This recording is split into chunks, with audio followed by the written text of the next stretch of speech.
Well, good morning. Now, it's after 9 o'clock, so y'all are supposed to be awake now. Good morning. Well, we are excited to be with you all this morning for a great panel, a juicy panel around making our own rules. So the theme of today is really about the game within and focusing on us at an individual level. And so we want to kick this day off and jump right into a discussion around how we've been making our own rules. And so I'm excited to have with me today Z. Williams, they, them, Shirley Romero Otero, she, her, Courtney Ozaki, she, her, and Reagan Bird, she, her. So we are going to invite you all. There will be some note cards floating around, and as you have questions, please write them down, and CHF staff will be moving around and grabbing those, handing them to me, and I will try to integrate them in during this conversation this morning. Why do I have my mask on? I was like, I am fogging up. I'm like, what is happening? I still got my mask on. All right, nobody told me. So our staff will collect them. We'll try to integrate it into our conversation this morning, and then we'll save some time at the end to be able to read some of those questions to our panelists as well. So we're going to jump right in, and I'm going to ask you all to tell us a little bit about who you are and who your people are, why you do this work in service of your communities, and who is your community. And I will ask you to kick us off, Z.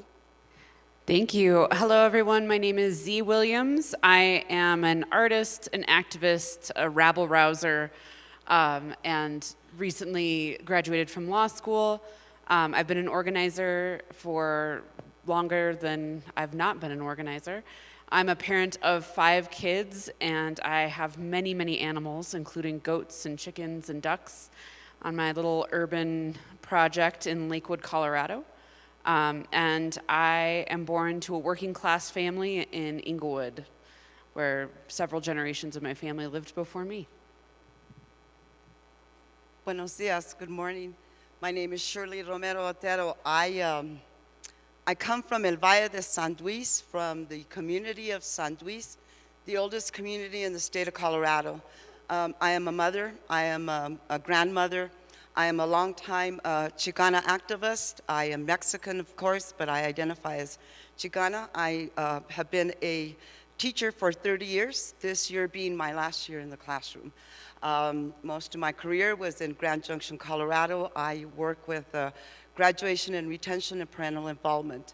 I've been a longtime community activist. Most of my social justice issues, my life has been consumed with land grant issues in regaining access to the Sangre de Cristo land grant that took all but 40 years to regain, longest case in the Colorado courts, in the country.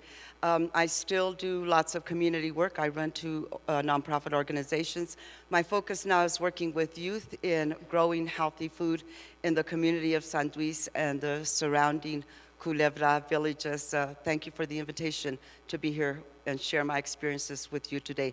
Bienvenidos a la comunidad que viene de Steamboat Springs, tan lejos. Mucho gusto de ver esos que no hablan inglés, que estén aquí en el cuarto con nosotros. Que les vaya bien.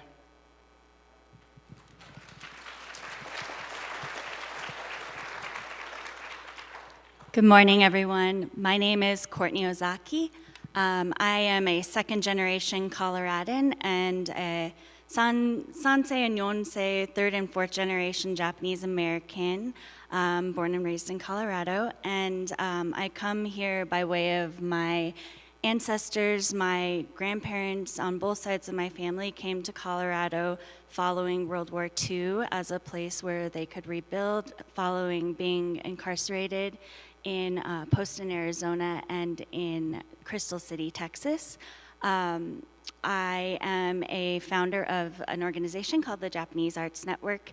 It is an organization I founded to cultivate connection through Japanese philosophies and principles to support and catalyze change that supports minority communities, as well as other communities that are disadvantaged through Japanese cultural connection.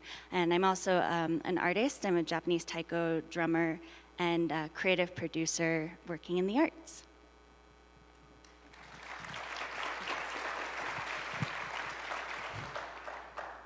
Hello, my name is Reagan Bird.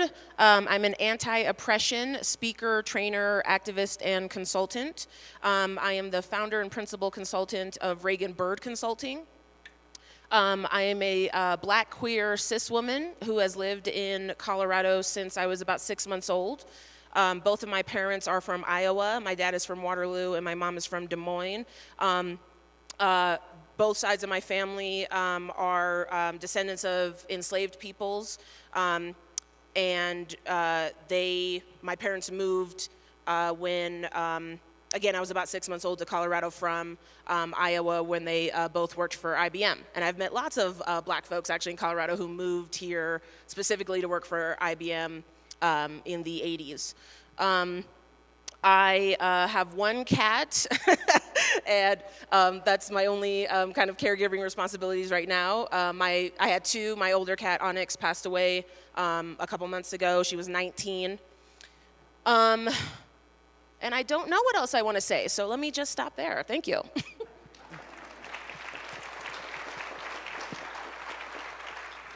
So, Reagan, I'll turn back to you to kick this off, but I'd like for you all to share with us what you think are the persistent issues that are facing us as a community or us as a sector. I think, well, let me first preface this by saying, I've been in the nonprofit world for about 14 years in Colorado, so doing administration, operations, communication, some HR, and working for various organizations like the Bell Policy Center, the Arc of Jefferson County, Hunger Free Colorado, and most recently I was at the Colorado Nonprofit Development Center before I went full-time with Reagan Bird Consulting. I think the nonprofit sector really has to reconcile with the fact that we have not done our duty dismantling oppressive systems.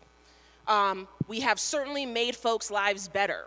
We have certainly provided resources to folks, but we have not solved the roots of the problems that we say that we understand and that we actually want to intervene on.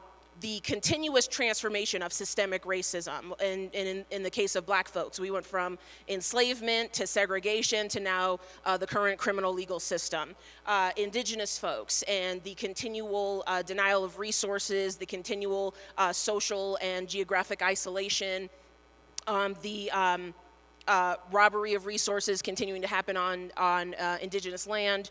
I could go on, and that's only talking about racism, and we have sexism, and we have discrimination against LGBTIQA folks, and we have sizeism, and we have so many other oppressive systems that, again, we have not transformed the structural nature of these oppressive systems. And the nonprofit sector really needs to come to recognize that we have not done that, and I haven't seen the sector both recognize that and then actually make plans, strategic plans, et cetera, to dismantle oppressive systems.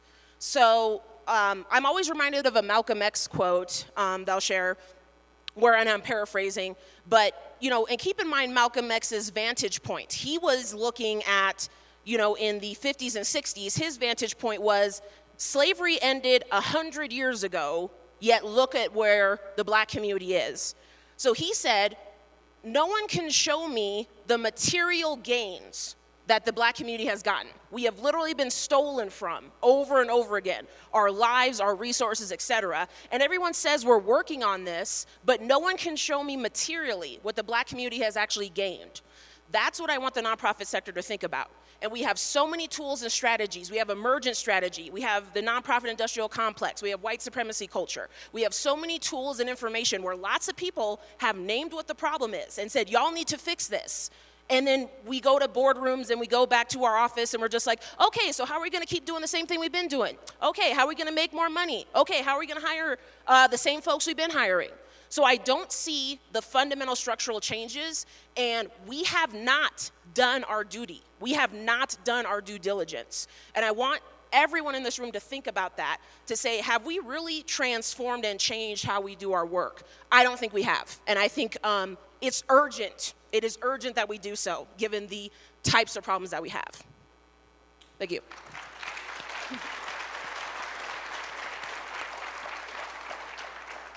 My turn? Okay. Yes, I agree with everything you said, Regan. I think that it's also a pipeline issue, and I think that there are a lot of barriers to access. I'm coming from an arts perspective, but I think, we don't see people of color in leadership positions in arts institutions, and we also are not, I was talking to Z earlier, I think we're not, what they're doing is really incredible because they're going into the community, and I think we're not meeting people where they're at. And I think that's critical. I know I heard somebody else speaking from Colorado Health Foundation at a recent Arts and Society session, because I'm really grateful I was able to receive a grant for a program that I'm doing called Stories of Solidarity right now about the 5 Points community in Denver, and about how redlining and oppression and segregation brought communities of color together to find resilience in a time of hardship. And what she was saying was that the Colorado Health Foundation is recognizing now that there are often grants that are only available to people who have 501c3 status. And oftentimes the people who are in need of this funding and financial support don't have access to even knowing how to go about, reaching out to a fiscal sponsor or starting a nonprofit. So I think that, I think there's a lot of work to be done there, and I think this is the first step, is us having these conversations.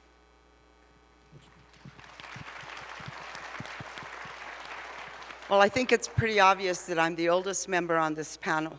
So let me give you a little bit of history. I am a product of the Chicano movement. I'm a product of the civil rights movement. Yes, at the tail end of that, but nonetheless, that is where I got my education and learned how to become an organizer. But not only that, as a woman of color, as a brown woman of color, who some people still believe we have our place, and as a mother of 4 daughters, made sure that was not passed down.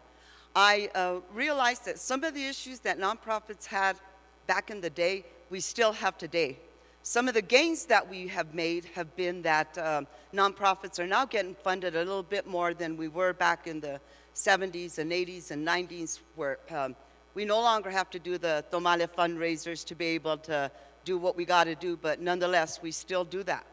Walking into this facility this morning, as I see my colleague Rosa sitting in the back, we spent decades through the statewide coalition, another nonprofit, doing conferences for parents and youth. This place would get packed, and we would be here for days preparing packets for youth and adults to be able to change the inequities in education. I have spent most of my life doing equitable work in education, K through 12, K through college, and in the land grant struggle, both in New Mexico and in Colorado. And any other social justice issue that was thrown our way, for example, making English the official language of the state of Colorado, which it did pass. And I want you to know that it passed, because all of you Bronco fans, most of those Bronco folks signed that petition. So we care more about Broncos than we do about what's happening. But the issue with nonprofits, I think, is we've made gains, absolutely, because looking at the statistics and the data that this organization put out in terms of members who are in attendance here. So a lot more organizations. But I'm gonna be real honest with you. I've been doing this work for nearly 45 years, since I was 21. Today I'm 66, about to be 67 in a couple of weeks. And I'll continue doing this work as long as I'm mobile and I have my mind that can do this and can be of assistance. So I have lots of experience in many arenas, but most of my work has been done in the trenches. So when I look at the issue of nonprofits, and I look at what we gained back in those days and what we have lost up to this point, it starts from the federal government on down. And I know what it cost me and others, and still has today, with the FBI and the CIA and all of those organizations that always tend to get involved in stifling the work that we do. So when I speak to young organizers and they ask what my greatest fear is for them, and that is being labeled what we now call a domestic terrorist. I was a radical back in the days. No one called me Shirley. They'd say, oh, ahí viene esa, there comes that radical. But you know what? I wear that label proudly, even to this day, because what that word means is I want change, and I want it yesterday, and I still do, right? But look at all the gains that we've made, and look at everything that we've lost. I don't want anybody to go to jail and have to spend time behind bars like Leonard Peltier has done, simply because he happened to be there and happened to protect what was happening in South Dakota. My eyes were opened when I went to Standing Rock at the most critical, most violent times of the Standing Rock project. That was led by youth. I see young people. I see the interpreters. You know, the fact that we're having interpretation simultaneously is wonderful. So my brothers and sisters que hablan español can understand what's happening and not just go back and report to your organization, I was there, but I really didn't understand what happened. So I think some of our failures have been that we are not as vocal as we need to be. The fact that we as women lost the right to legal abortion should have us all up in arms. All of us, whether you agree with abortion or not, because that is a health issue. And one of the things that we have gained is under the health umbrella, you can include all of these things. So we have to be bold. And when we see things happening by the stroke of a pen by rich white men who don't know nothing about anything about our needs, our wants, our desires, our rights, then the only way to listen, the only way to change the systems of oppression, whether it's in employment, housing, education, is to have the masses of the people out in the streets. And the other thing that needs to happen that has never happened, and I cannot understand why, is that indigenous folks, that black folks, that brown folks, that women, that poor white folks, that the LGBTQ community, and any other oppressed group in this country get together and go to the streets and demand and sit at the table various ways of doing what has to be done. One last thing. To those of you that are funders in this room, to those of you that are policymakers and sit at the table and decide what's good for me and everyone else, include us. Come to my community. What happens in my community is very different from other parts of the state, only because we are the oldest community with the oldest water rights. Our biggest threat in my community is water. Without water that wants to be shipped over here to Douglas County, over our dead body is that going to happen. And I mean that literally. We will not lose our water, because if we do, we die as a community. So what needs to happen? Stand up, speak up. And just because the problem isn't on your doorstep, it's just a matter of time. If I'm oppressed, you're all oppressed. If the black community is oppressed, we're all oppressed. If the indigenous community with the Pope in Canada, sin vergüenza, and no disrespect to those of you who are Catholic, but the fact that the Pope is in Canada apologizing, forgive us for the deaths of those children, is not enough. stand up, speak up. What are you afraid of?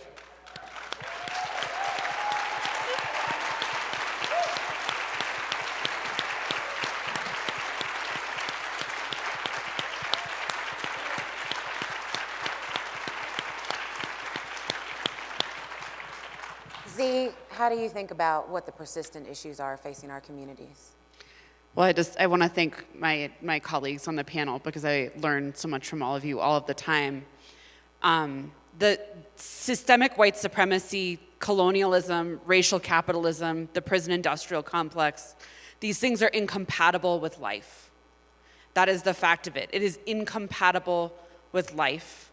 And we are at an amazing moment in our time that we have activists and organizers with a clear path towards abolishing prison and policing, towards resolving and building a better relationship with our planet, towards an economy that actually works for people.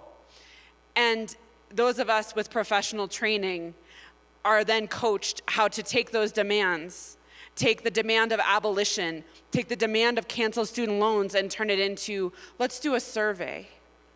Let's send out some resources. Let's pass a policy that puts cameras on police cars when those aren't the demands of the people in the street. It's very easy because we are trained to do it, to hear these incredible visionary radical demands and then go back into our offices and retype them into a position paper that dilutes them. Because it's scary to think about an end to the status quo, because for many of us, that means an end to the jobs that we have as we know it. I just went hundreds of thousands of dollars into debt in law school. The idea of not having clients to represent or a law firm to have may be frightening, but I know that my future, my liberation is tied into ending those systems that require people to be lawyers. Because when there's a system as violent as our criminal legal system now, and our civil legal system for that matter, there's no path towards freedom for any of us. And so we need to be radical. We need to stop diluting the demands of the movement. We need to do things that are scary. And we need to believe that the people on the front line, who have been on the front line for generations, know what is necessary.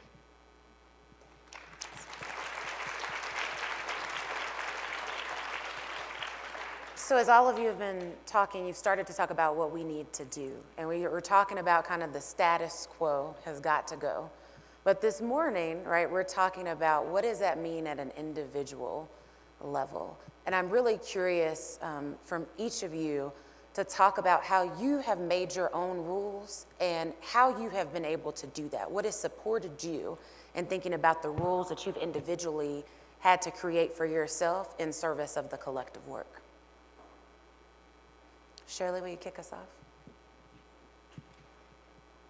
Anything and everything that I personally have achieved for my community, I've had to do outside of the box. Let's start in Grand Junction. I've been a teacher for 30 years. I've worked with the students that nobody wanted.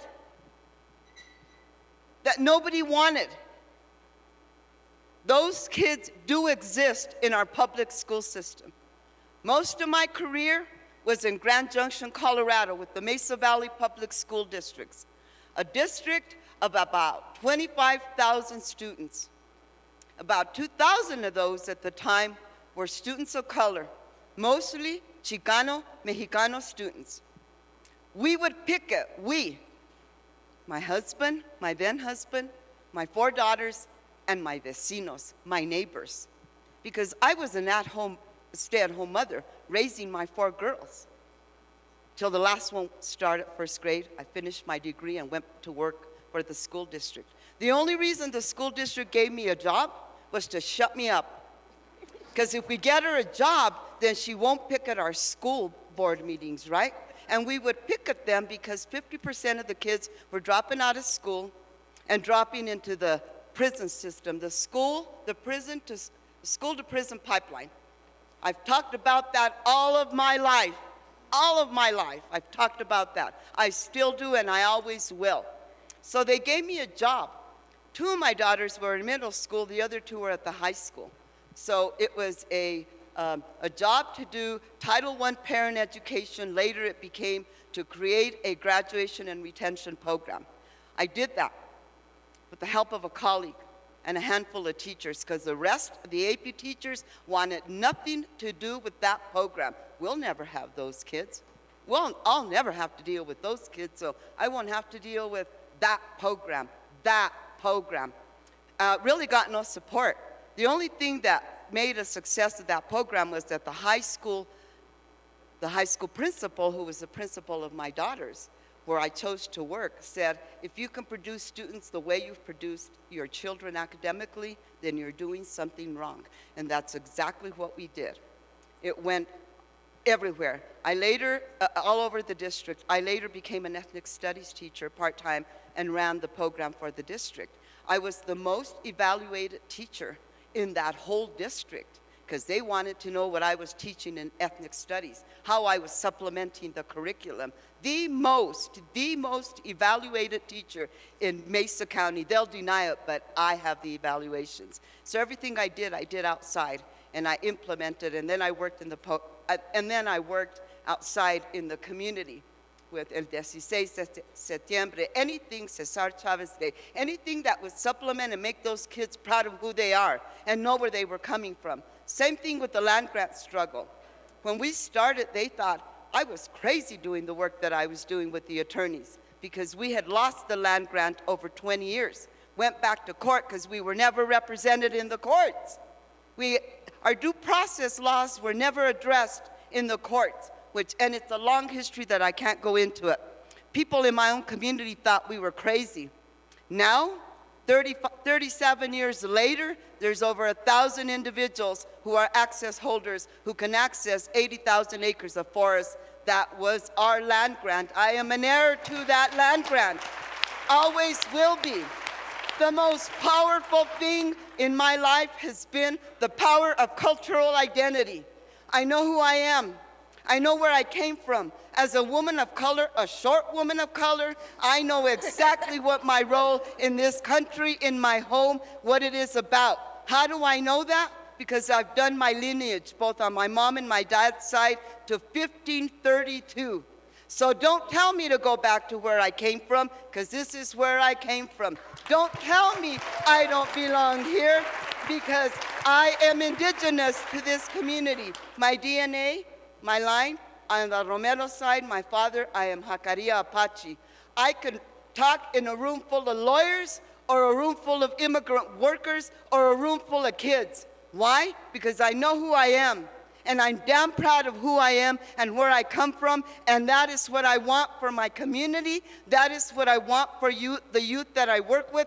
That is what I want for people of color and poor white people who don't fit in the macro culture. We will never fit in that macro culture. I refuse to assimilate.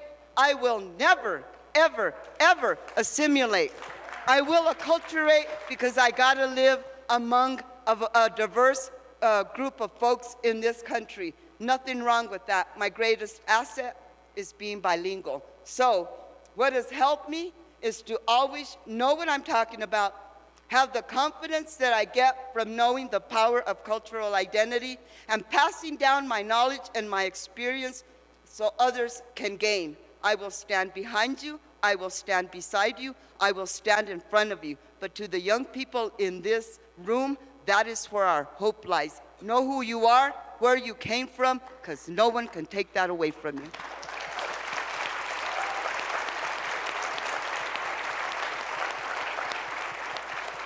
Reagan, would you share with us kind of how you think about the rules that you've set for yourself and how you got there?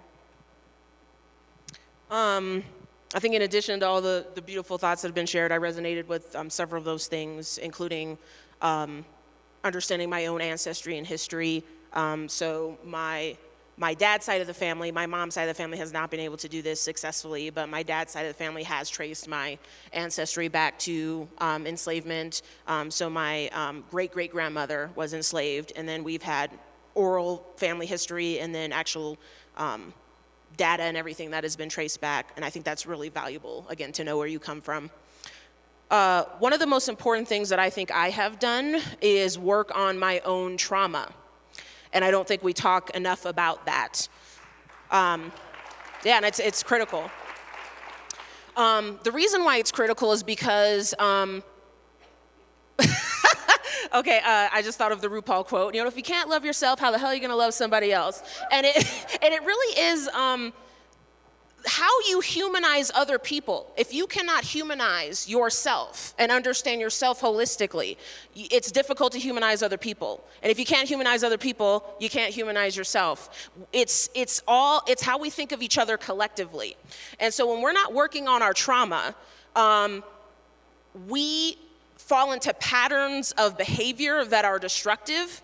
And this happens at the very smallest relationship. So emergent strategy, one of the principles is fractals. We have to do at the smaller what we're trying to do at the larger. So if you're trying to transform this country or this state, are you doing that even in your most intimate relationships? We're like, how am I humanizing the people who are around me? How am I working through conflict with them in a way where I don't demonize folks, and where I don't dehumanize folks to say this person is a monster. This person is completely unlike me. I'm good. These other folks are bad. How do we actually get beyond that? Part of what you have to do is understand where that's coming from in yourself. We do that because it feels like safety. But it's not. It's actually engaging in the same colonialist and oppressive systems that have gotten us here. So when you think about revolutionary change, you also need to think about it, how am I bringing that revolutionary change to this supervisor relationship that I'm having with an employee? How am I bringing it to my children at the dinner table? How am I bringing it to my friend who just made a dehumanizing comment about an immigrant population or something like that? Especially in progressive spaces, we destroy each other. And it's part of the reason why the work does not get done. Because again, it feels like safety, but it's not.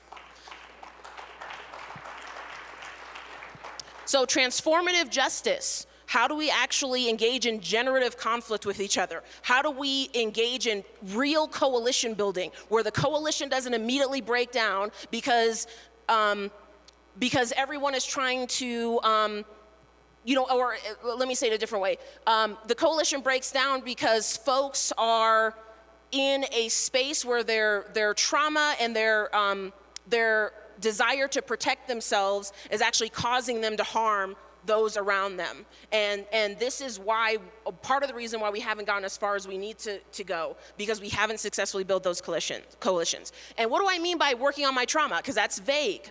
I mean standing in the mirror naked for 10 minutes and being like, let me just look at myself and not hate myself, right? A daily practice. It means doing mindfulness and meditation. Let me just sit here and appreciate my own consciousness, my own life in this moment. Let me sit and think about those who have lost their life. When the Boulder supermarket shooting happened, what I did was I just sat in my living room and I said, let me just give some space for these folks. These are folks who were going to the store to get a birthday cake and were thinking about, what am I gonna do this weekend? And I'm really looking forward to this vacation this summer. I wanted to hold that, to say lives have been lost, and am I really taking the time to sit with that and grieve that? That is difficult to do in this day and age. There's so much loss of life, but to value your own life and to sit with the value of other folks' life that is being lost every day. That's the kind of practices I'm talking about. Decolonizing my own mind, giving myself space and time to think and to feel. That is what it means to work on your own trauma. And it takes years, but I can tell you that I've gotten so much farther than I was in my 20s, and to wake up every day with a gratitude, to wake up every day with a sense of self, it has allowed me to expand my empathy. It has allowed me to expand my radical humanism, which is my slogan for Regenberg Consulting. I think it's essential, and we don't talk about it enough, and we don't talk about our connection to the metaphysical, to the spiritual, not religious. Religion is a part of that, but I mean the general spiritual, about what does it mean to be human and to exist right now? And I think we've lost sight of, we need to think about those things and answer some of those questions too, when we talk about our values, when we talk about what it is to transform the society. So we gotta talk about trauma, we gotta talk about generative conflict, we gotta talk about humanizing each other, even as we are causing harm to each other. That's a critical piece of it. And that is one of the most valuable things I've done for myself, is actually do that self-work. Thank you.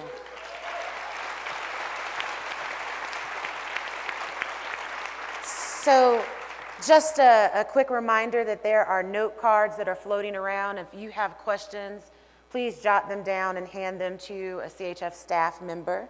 So Z and Courtney, a slight shift on that question. I'd ask for you all to tell us a bit about what calls you to do the work that you do. When you think about your individual role in service of social justice and of the collective work, what calls you to do this work? Okay. First of all, thank you so much to Shirley and Regan, because what you're saying resonates so much with me. I'm feeling like extremely emotional, actually. So I will answer that, but just to state my ancestry, my grandparents on my father's side were actually forcibly removed from Peru and brought to the United States, kidnapped by the US government and brought to Crystal City, Texas, eventually to be used as pawns of war, to be exchanged with people of interest that were Americans that were being held in Japan. And so my grandparents got their start in the United States not by choice, but following World War II, they were people without a country. They couldn't return to Peru because they weren't welcome there, and they didn't want to go back to Japan. They hadn't been there for years, and they were illegal immigrants forcibly in the United States. So they had to find a sponsor that could vouch for them, and so they found a distant cousin who was in Denver. And when I think about, what drives me, I guess I can really relate to what you said about trauma and doing decolonizing my own mind. I know I did a lot of inner work following the murder of George Floyd, because I started to think about what does it mean to be kind of in this model minority position, and why has that come to fruition? And I guess I think about when the Japanese were incarcerated, they were questioned of their loyalty constantly, even though they were being imprisoned on formerly indigenous land, and placed in this place, taken all of their belongings and rights taken away from them, yet being asked to serve for their country. So the question 27 on this loyalty questionnaire was, will you serve in active duty for the US government? And question 28 was, will you basically remove any allegiance to Japan? So a lot of Japanese people were actually in a similar position to my grandfather in that, they would have no country if they were to answer yes to that survey. But then if they answered no to that survey, then they would be considered dangerous. And so I think about this, and I think about why the Japanese community has sort of this history of assimilation. Shirley, you talked about assimilation. And I think about my grandparents, and coming to Denver, they didn't speak any English, they spoke Spanish, and they spoke Japanese because they came from Peru. And so I think like a lot of that self-oppression it gets passed down, and so I think that's why Asians become, this model minority, is because it's seen like that assimilation that they tried to, that seemingly assimilation was actually just self-preservation and perseverance and resilience, but it ultimately, because of the system, it caused harm to others and became like degeneration of Black people because of the comparisons that were made between communities. And so I think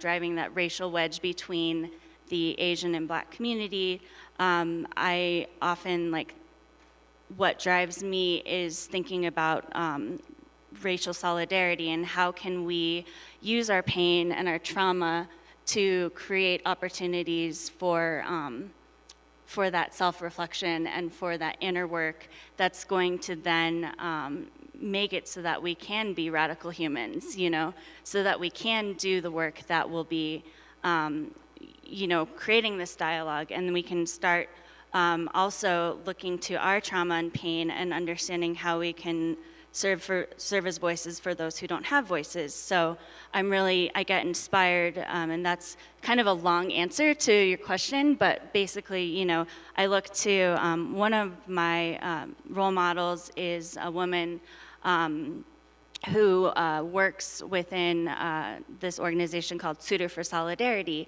and she is a former incarceree. She was actually at Crystal City when she was a child, but she started this organization. She and a bunch of other former incarcerees from Japanese incarceration camps they saw similar things happening at the border between where family separation was happening, which happened a lot during incarceration. That's coming from a place of examining trauma and intergenerational trauma from being a child and being separated from your family and being imprisoned.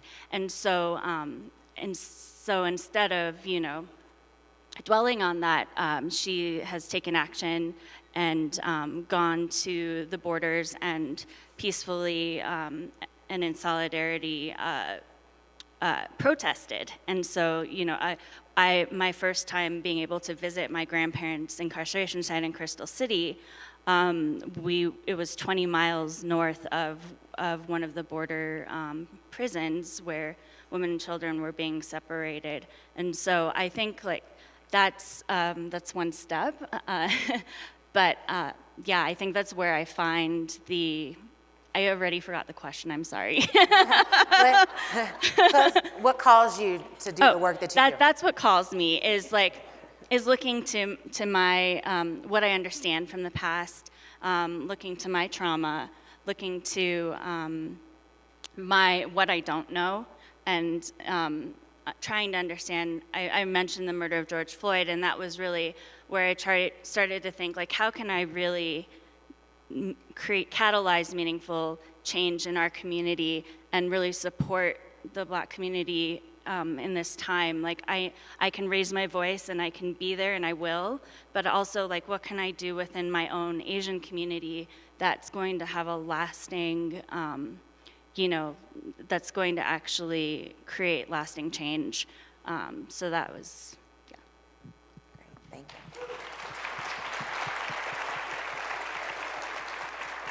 Z, what calls you to do this work? Well, I have both the folks who have been my elders in this work. I specifically think of a woman named Marilyn Buck, who was a political prisoner up to the moment that she received compassionate release to die in her attorney's home. One of the things that she always said to me was, she was very proud of being called an enemy of the state. She was a white woman that made deliberate choices to align herself with the Black Power movement, so much to the point that she was declared an enemy of the state. And to me, her mentorship always pulled me as that should be the goal, is to be called an enemy, to be called the radical that Shirley mentioned, to push those boundaries. Because when you go against the training that is required of white people in this country, you know you're doing it right when you get called a terrorist. You know you're doing it right when you get called a radical. I also think about my 5 white children who are in a condo up the street here, and where I want their hearts to go. I recently read a piece in a newspaper by a pediatrician who said that young white men are being radicalized. It's not a matter of will they, it's when will they be radicalized? When will the internet, when will social media, when will these networks reach their hearts and call them to white supremacy?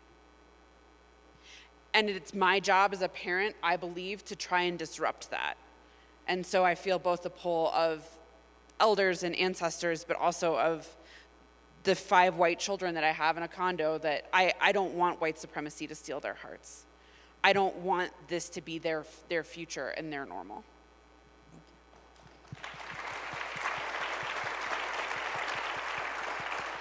So I have several questions up in front of me, so I'm going to ask one or two of you to think about who wants to respond to some of these, and then try to keep your answers a little concise so we can get to several of them. So what tools do you use that help people push through the fear of change and the shame that might come with that fear? I use truth. Anytime I ask my youth to protest something, anytime I invite people to join me or a coalition of folks to do whatever it is that we're trying to get, is we use fact. Because when you provide those facts, let me give you an example. With this 37-year court battle to get justice, which took from 1981 to 2002, really from 1960 to 2002, do the math. We knew it was a long shot, but we were dealing with facts. Facts such as when this became the United States, and those of us that stayed on this side after the US-Mexican War, there were certain rights that were given to us. But because our land grant heirs and mi gente en el Valle de San Luis, en la Plaza de San Luis, did not understand their history. They didn't understand why we were fighting for these rights 100 years later. Well, because they screwed us over 100 years prior to that. And they're still doing that, so we had to correct that. So you deal with facts, and you don't ever go at it alone. Whether you go talk to the principal, or you go talk to the president, or you go talk to your county commissioners, you never go alone. You insulate yourself with people that think the same way you do, with other members of your community. And you continue to work, and you continue to tell them, we're tired of asking, because we've asked and asked. We are demanding. It goes back to my tool has always been the masses of the people. And let me say this. Anytime you start a new initiative or you're dealing with any social justice issue in your community, you don't need everybody. You don't. You don't need everybody. But you need a core group of folks that are going to go the long haul with you. In our case, it's been the over 45 lawyers that have done pro bono work for our case. 45 lawyers. And you know what it's like to work with lawyers? I know what it's like to work with lawyers. 45 of them I've dealt with. Even this morning when I had to leave the room, it was my lawyer calling about a new deal on the case. We taught the lawyers. We taught them the history, and we told them, we are going to make the mess, and you're going to be the mops that are going to come in and clean it up. Just like that. Not that I knew anything about the law, but I knew our rights. I knew our history. I knew how the courts had done us wrong. We knew that because we did the research. So we would tell the lawyers, this is how you're going to do it. And even though it wasn't a full victory, it was a partial victory, and my community is much better off than it was before 1981 had we not done anything about it. So you do it as a whole with community. You work with the truth. When you're dealing with the facts, they'll try to twist them. Whatever it is, whatever institution, they'll try to twist it, but you're dealing with the facts. And if you're dealing with the truth, you don't have to remember about the lie that you told the day before.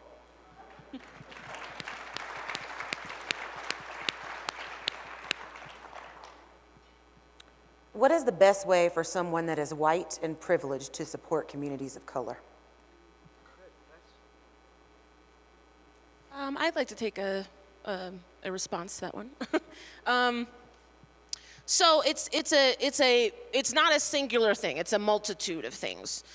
So you will frequently hear utilize your privilege in ways that are beneficial to marginalized folks, and really what that means is you will have a certain kind of access, you will have a certain kind of attention, you will have a certain kind of deference that you can capitalize on for the benefit of marginalized groups who are not getting that kind of deference. So folks of color, how we get listened to in organizations by lawmakers, how we get specifically dehumanized by different institutions and need advocates to say, I am also not okay with this, I will stand up against this. The way in which you as a white person can actually use even your physical body to intervene on things, to put yourself between, let's say, law enforcement, or to put yourself in between even like an interpersonal interaction that is racist, that is harming to a person of color.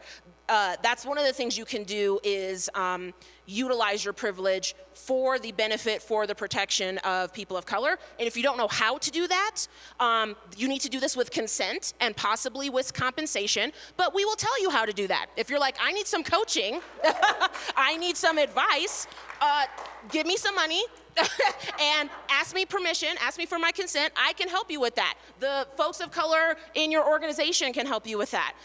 There are so many different resources for you if you don't know how to do that or you need advice. This is one of the reasons I started something called Accountability Partnership, which I do for individuals and organizations. You may not know everything and you're not gonna have the lived experience, so seek out that kind of expertise. Stop thinking you're going to be able to contextualize and know everything, and actually seek out the expertise from those who are directly affected, from people of color. Second thing you need to do as a white person is, again, work on your shit. Work on your trauma. When somebody calls you out, what you said in this meeting was racist, we need to talk about that. What you did with this program was problematic and we need to talk about that. Are you even able to hear that and not get defensive? Are you able to sit with that and think about that? Are you able to be curious and ask questions? If stuff is coming up for you and you're like, I don't want to hear this, this person misunderstood me, you don't know about my life, you don't understand the other ways I'm targeted, you don't get this. If that's what's coming up for you, you have got to do that self-work.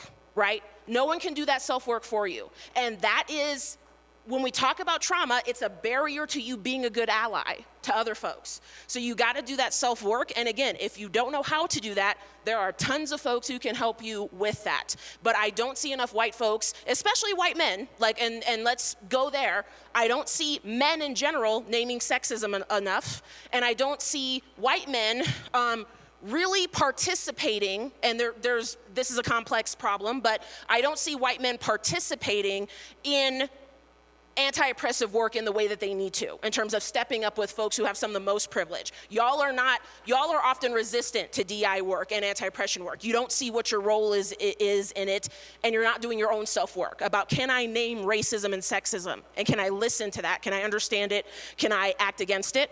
So that's what has to be done. So for white folks in general, those two things are big. Work on your trauma, utilize your privilege to disrupt harm happening to people of color.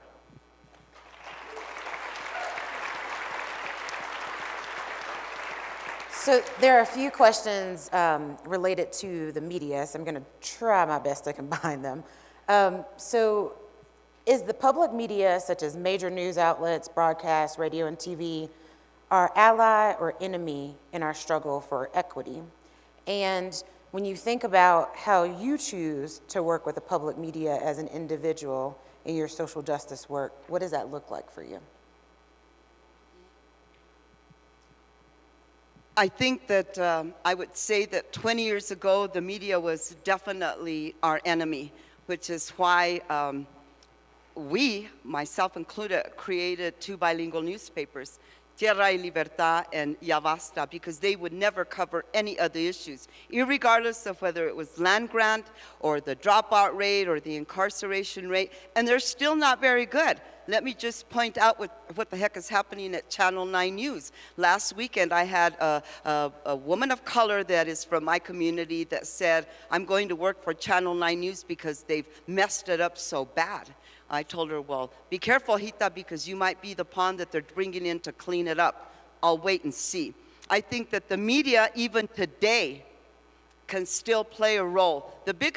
I think the biggest defect with the media is that across the country is that when we have seen the killings of black people, and it's happening in the brown community, we just don't get the media, with, the attention, which is part of the problem. I believe the media could do so much more in terms of representation.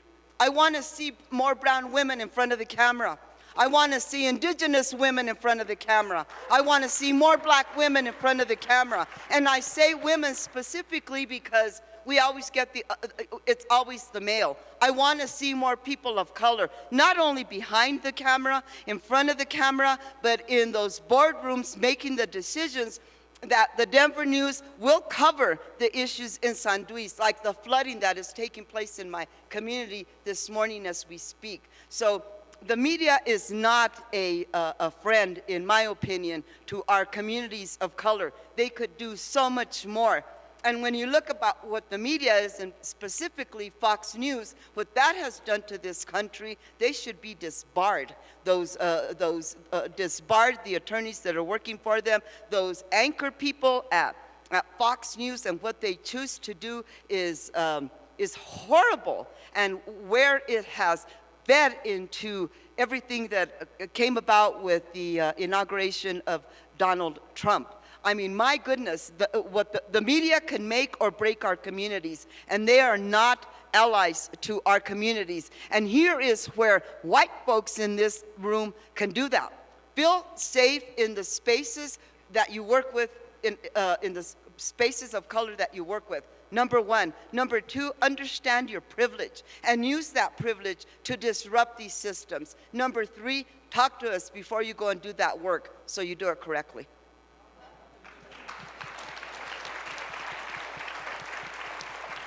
So sometimes we have a tendency to talk always about the hardship and the challenges in social change work. I'm curious to know more about how you all think about the joy, creativity, and innovation that happens in community change work. Courtney, you want to kick us off? Sure. Well, I have the privilege of being in the arts and surrounded by the arts. And I do think that we can take that pain and the hardships and find, I guess, solidarity within creating arts opportunities for communities to engage with one another. One thing that, I guess an example right now of something that we're doing that I've seen have a lot of impact on people sharing stories of joy is that Stories of Solidarity project that I talked about. I think being able to bring oral histories from a community that was forcibly put together and talk about what the lasting relationships that were built due to that hardship, how the impact has been passed through their generations, has been really valuable to understanding how the resilience and joy or shared joy of being, I guess, supportive of one another has been able to have influence on, have like economic impact and create leaders who then share that outside of that world that they were in together. We also, with Japanese cultural arts, look at concepts like kintsugi, and there are art forms that basically help you to see the beauty in the cracks. So kintsugi itself is about seeing the beauty in repair. And I know recently I was on a podcast with Platform, and because one of their artists, an African-American artist, Narkita Gold, wanted to take that same concept to her community and to the youth to have them talk about what are the things that pain us, what are the parts of ourselves that need to heal, but how can we take things that we've wanted to discard of ourselves and put them together, bring them together, and put gold within the cracks to create something collectively beautiful. And so kintsugi, sorry I didn't explain what it is basically the Japanese art of taking ceramics that have been discarded because they've been broken, sealing them with resin and putting gold in the cracks to make it something beautiful again. So I think we can find joy in our resilience and that collective intention brought together.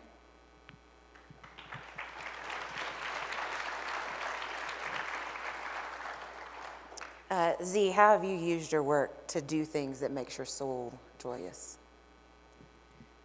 Well, I work in the legal field now, and so that might seem like a hard reach, but one of the things that I'm really excited about in our work, other than being the mop, I love that. That's going to be our new motto at Bread and Roses Legal Center is be the mop.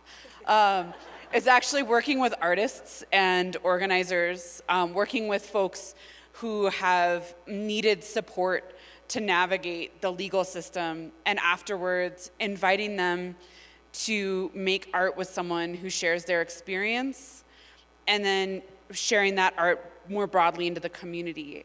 For example, Colorado just passed a very, in my opinion, regressive drug law to respond to the overdose crisis that is now going to essentially re-felonize all drugs in Colorado.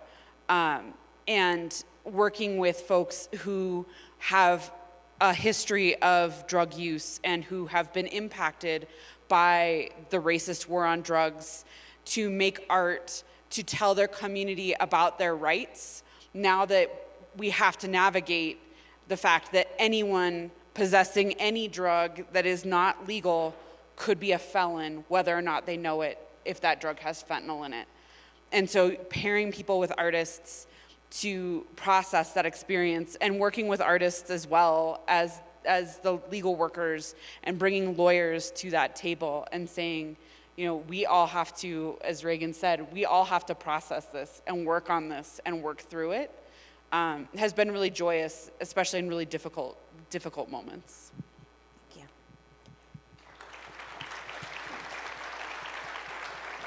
May I ask for an interpreter to come forward? I have a card that I need translated for me, please. So the writer, librarian, and activist Audre Lorde shared that caring for myself is not self-indulgence, it is self-preservation. And that is an act of political warfare. I'm sure most of you have heard that quote, read that quote multiple times. I'm really curious about, for each of you, how do you care for yourself to renew for the work ahead of you?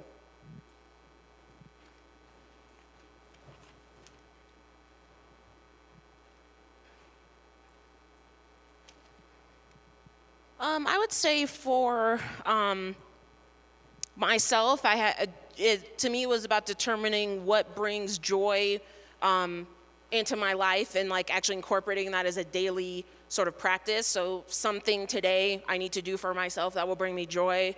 And it's been things like taking a bath. I love baths. It's looking forward to a specific meal, like I'm gonna go and get this one food item I really like. It has been playing video games. I play Pokemon competitively and do very well. It's been spending time with friends, spending time with my parents, like actually scheduling that, saying, yeah, let's go see a movie on Sunday. It's very small things, but there are things that I know for a fact bring me joy, bring me connection, and then actually incorporating those into my day in a very intentional way. I think that's one of the things that I do. And then I think a second thing is, again, giving myself time to be in a philosophical space, a spiritual space, a metaphysical space. Sometimes it's not every day. I'm trying to get to a place where it's a daily practice.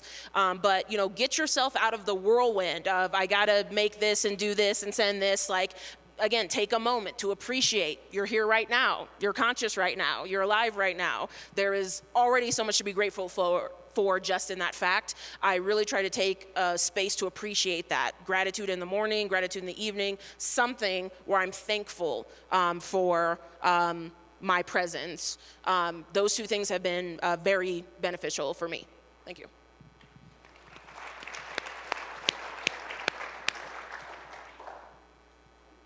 Admittedly, I'm still working on this. I think, though, what you said really resonates with me. The space that you give yourself, trying not to stack everything so much that there's not time for the space, or like in Japanese, it's the ma, because just as much can happen in the space as in the hustle and bustle. I think also just allowing myself the permission to pursue the arts and creative work for a living, and moving away from the mindset of, you know, what I should be doing, and understanding where I can have the most impact.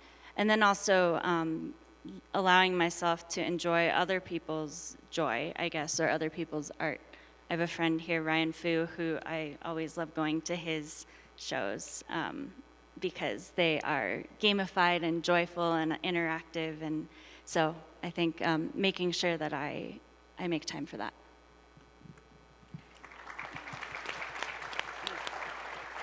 I learned this lesson way too late. I had my best friend of 40 years and one of the best Chicana organizers in the state of Colorado, Rita J. Martinez, that we lost to COVID in 2020. And the last conversation that she and I had, believe it or not, we always talked about movement stuff and stuff that was going in our communities and how we were going to support each other. But that last conversation, which was on her birthday, we talked about, as we grow older, how do we deal with our health and our mental health? I'm fortunate that I live in a small rural community where there is lots of acequias and water. I spend a lot of time there. I either swim or just go and do my reading. I have 4 grown daughters and 2 grandsons. I make sure that when I come to Denver, that it isn't just for a conference, that I make a visit just to come and visit them. That's what they want. I spend more time with family. And nothing is more energizing and stress relieving than being able to spend time with my adult daughters, who are very good to me and send me anywhere in the world that I want to go on their dime. So that helps. And it's just those little things about turning off the world, because I'll tell you what, the stress is what burns us out as organizers and as activists. I know that very well, but my passion is driven by the needs in the community and the anger that I felt when I learned my true history, and I was a very angry young woman, and I realized that I had to channel that anger into something positive, and it became the passion for the social justice issues that I want to see across the world, but in particularly in my Chicano community and Mexicano community where I come from. So just learning to say enough, the day is over, put the computer away, do what you gotta do. And for me, it's sitting in my backyard and enjoying the osha and all the healing plants that grow in my yard, taking those walks, but more importantly, being around the waterways that exist in my community. Very simple.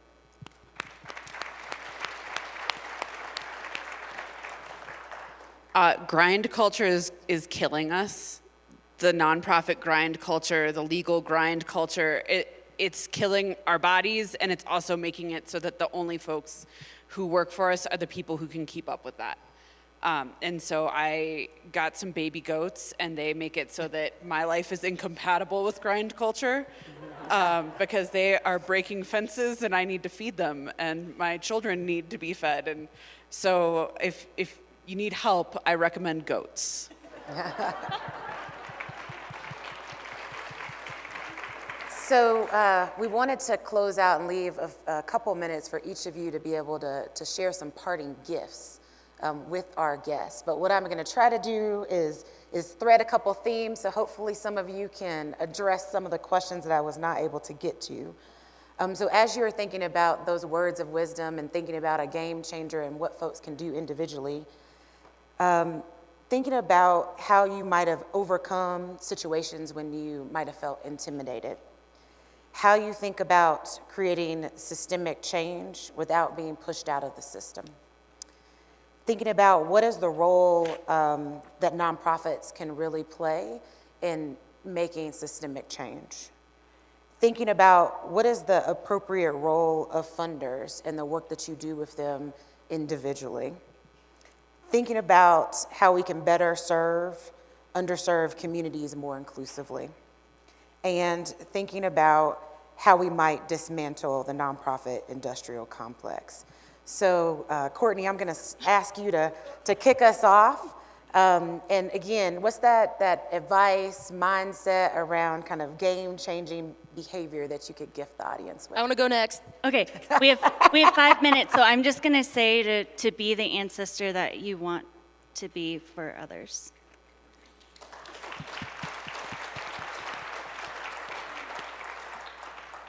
Thank you. I appreciate the elegance of that. I just have a demonstrative kind of story or an example. Many of you may be familiar with the Colorado Trust, and they had a very well-known and prolific rural health equity kind of program.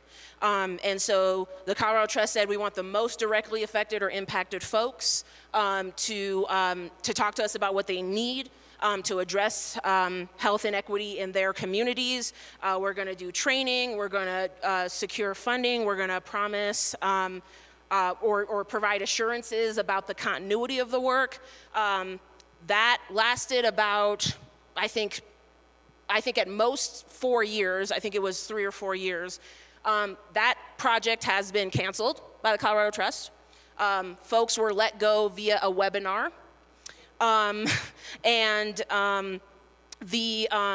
All of the good work that has been done, all of the training, all of the relationships that have been built, it's kind of being dropped, and it's being left to the community to pick up the pieces. This is an example of the status quo, where foundations are changing their funding strategy every 3 to 4 years. This is an example of the nonprofit industrial complex, where we're more concerned about capitalism, capitalist interests in terms of the amount of money we're retaining. And as a foundation, your main concern should actually be how much money you're giving away as much money as possible. And yet I see foundations trying to, like, oh, we're gonna make an endowment and we're gonna keep all this money. And you're just like, it's like you have a fundamental misunderstanding of what your purpose is. And you know what? Talk to anybody in the room, and I was just like, you know that some of this is resonating, because it's why we're not doing the work that we need to do. So the Colorado Trust has caused harm, real, tangible harm. And there are folks in here who are directly affected by that. It's an example of what not to do, and I wanted to bring it up specifically to let you all know one of your contemporary foundations is causing harm, just like many foundations cause harm to our communities, and how they make funding decisions, how they support and uplift directly affected folks. It's not okay, and it needs to stop. So that's my kind of example of make promises and keep them. Give away as much money as possible, give as much power and influence and voice to those who are directly affected and marginalized, make a commitment, a real commitment to say we want to dismantle systems. Instead of we want to make more money and we want to be more prestigious, really make that commitment. So that's an example of what we need to stop doing. And I want everyone in this room, again, to take that example and say, I will not contribute to this. I will do something different and I will uplift these communities. Z, what gifts do you have for us? We need to get a lot better at breaking rules, especially the rules that don't make sense. So when someone says, we can't pay that person, why? Chances are you can, and you should, and you need to pay them double what you thought you were going to begin with. We can't give that organization money, why not? Do it anyway. And remember, we will all be messing up. We mess up all of the time. I mess up all of the time, very publicly. It's sometimes quite embarrassing. But the risk of doing something imperfectly is much less than the risk of doing nothing perfectly.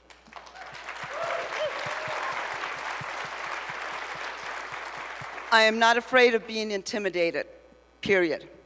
I am not afraid of being pushed out. When I have been pushed out, I find another way in, around. I always find another way in.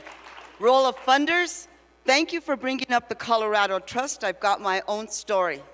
Do not come. As funders, if you're going to fund us, let us do the work that we need to do.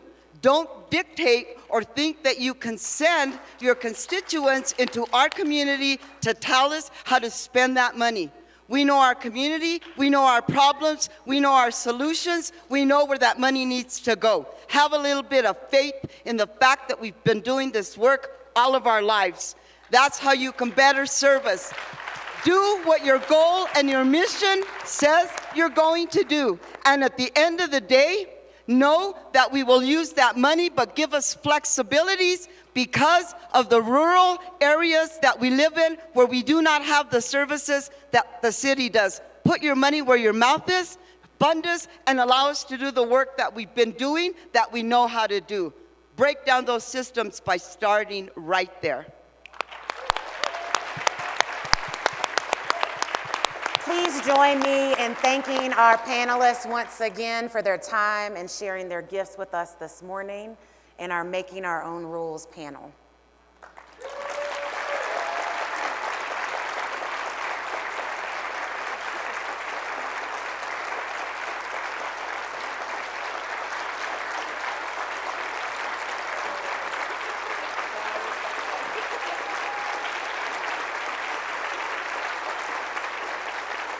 So you can find further information about our panelists on the microsite for the symposium, as well as they are going to be around during breaks and over the course of the week for some of these questions we didn't get to or for some more dialogue, and they are available if you all would like to talk with them individually.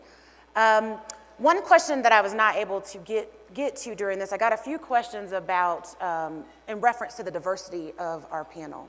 And what I would say is this is a 3-day symposium that you all will have, and we have really designed this to be very inclusive so that you will hear from a variety of voices throughout this day and tomorrow as well as Friday.